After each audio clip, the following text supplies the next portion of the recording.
মানুষ যখন বিপদে পড়ে তখন বুঝতে পারে পৃথিবীটা কত কঠিন আর রক্তের সম্পর্কের মানুষগুলো কত নিষ্ঠুর। মাঝে মাঝে বাবার জন্য খুব মায়া হয়। এই মানুষটা আমাদের সুখের জন্য সারাদিন কতই না কষ্ট করে। ছেলের মা বলছে, শখ করে ছেলেকে বিয়ে করালাম, কিন্তু মনের মতো বউ পেলাম না। এই কথা শুনে ছেলের দাদি তখন বলছে, তোমার আমার একই কপাল।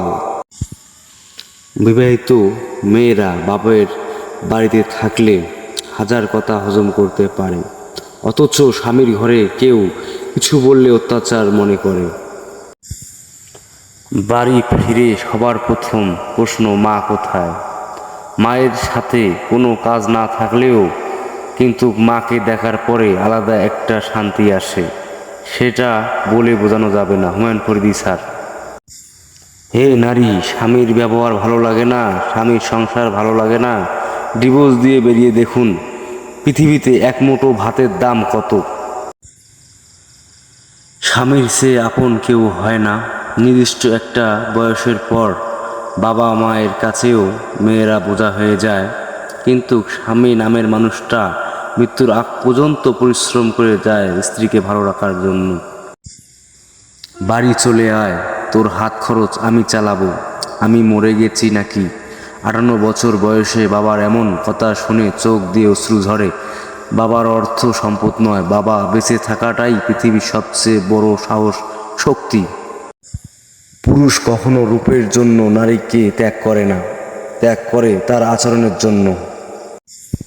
সাপ যদি ঘরের মধ্যে ঢুকে যায়, লোকে তাকে লাঠি দিয়ে মারে, আর যদি সাপকে মন্দিরে শিবলিঙ্গের উপরে দেখতে পায় তখন পূজা করে, দুধ খাওয়ায়। সুতরাং লোক তোমাকে এমনি সম্মান করবে না, করবে তোমার অবস্থান আর পরিস্থিতি দেখে। চাণক্য। যে স্ত্রী বেয়াদব হয় সে তার স্বামীর মুখে মুখে তর্ক করে, স্বামীর হুকুম মেনে চলে না, তার ইচ্ছা মতো জীবন চালাতে চায়। এমন নারীগুলো পুরুষের ভালোবাসা থেকে দূরে চলে যায়, কোনো এক সময় ডিভোর্সের কারণ হয়ে দাঁড়ায়, পরে বলে স্বামী খারাপ। এক বিধবা মহিলা লিখেছেন, গত 20 বছর আমার স্বামীর বদ অভ্যাস ছিল, ময়লা শার্ট খুলে বিছানায় ফেলে রাখত। কত করে বলি ময়লা শার্ট ওয়াশরুমে রাখতে, আমি ধুয়ে দিব, হাজারবার বলা সত্ত্বেও সে বিছানায় রাখত।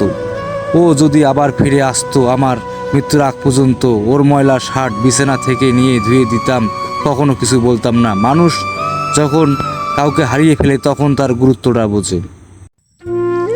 মানুষ তার ঘর ছাড়ে, সংসার ছাড়ে, পাড়া প্রতিবেশী, সমাজ, শহর, দেশ সব ছাড়ে, কিন্তু ভালোবাসার মানুষের উপর মায়া ছাড়তে পারে না। ভালোবাসার মানুষ কষ্ট দিলে সেই কষ্ট কিছুদিন পর ভোলা যায়, কিন্তু মানুষটাকে ভোলা যায় না। ভালোবাসার মানুষ ছাড়াও মানুষ বাঁচে, শুধু মন বাঁচে না। জরুরি বিভাগের শেষ নিঃশ্বাসের আগেও মন বলে, যদি যাওয়ার আগে একটা বার ওই মুখটা কাছে থেকে দেখতে পারতাম।